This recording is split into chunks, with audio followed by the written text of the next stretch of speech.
ജനങ്ങളുടെ അനുഗ്രഹത്തോടെയാണ് ബി.ജെ.പി. ഡൽഹിയും രാജ്യവും ഭരിക്കുന്നതെന്ന് പ്രധാനമന്ത്രി നരേന്ദ്രമോദി. എന്നാൽ അക്കാര്യം ദഹിക്കാത്ത ചില രാഷ്ട്രീയ പാർട്ടികളുണ്ടെന്നും അവർ ജനങ്ങളിൽ നിന്ന് പൂർണ്ണമായും അകന്നതായും അദ്ദേഹം പറഞ്ഞു. ദീപാവലിയോടെ GST പരിഷ്കരണം സാധ്യമാകുമെന്നും ഡൽഹിയിൽ ദേശീയപാത പദ്ധതികൾ ഉദ്ഘാടനം ചെയ്തുകൊണ്ട് പ്രധാനമന്ത്രി വ്യക്തമാക്കി.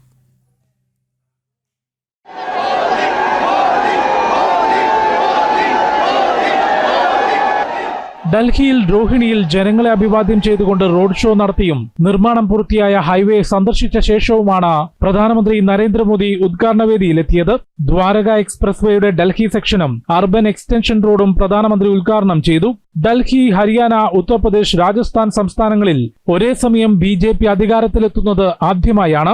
ജനങ്ങളുടെ അനുഗ്രഹം നേടിക്കൊണ്ടാണ് BJPയുടെ ഭരണം. എന്നാൽ ചില രാഷ്ട്രീയ പാർട്ടികൾക്ക് അത് ദഹിച്ചിട്ടില്ലെന്നും അവർ ജനങ്ങളിൽ നിന്ന് പൂർണ്ണമായും അകന്നെന്നും പ്രധാനമന്ത്രി പറഞ്ഞു. इस पूरे क्षेत्र का कितना आशीर्वाद भाजपा पर है, हम सभी पर है.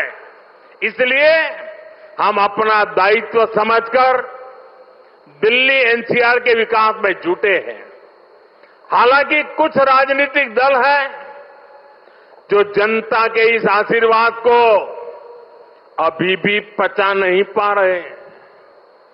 वो जनता के विश्वास और जमीनी सच्चाई दोनों से बहुत कट चुके हैं, दूर चले गए.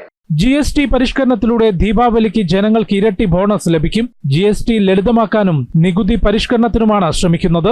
എല്ലാ മേഖലയിലും സ്വയം പര്യാപ്തത ഉറപ്പാക്കിക്കൊണ്ട് രാജ്യത്തിന്റെ സമ്പദ് വ്യവസ്ഥ മുൻപോട്ട് കുതിക്കുകയാണ്. अब GST में नेक्स्ट जनरेशन रिफॉर्म होने जा रहा है. इस दिवाली GST रिफॉर्म से डबल बोनस देशवासियों को मिलने वाला है.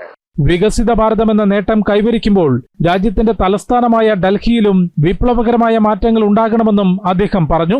കേന്ദ്രമന്ത്രി നിതിൻ ഗഡ്കരി, ഡൽഹി മുഖ്യമന്ത്രി രേഖ ഗുപ്ത, ഹരിയാന മുഖ്യമന്ത്രി നയാബ് സിംഗ് സൈനി തുടങ്ങിയവർ ഉദ്ഘാടന ചടങ്ങിൽ പങ്കെടുത്തു.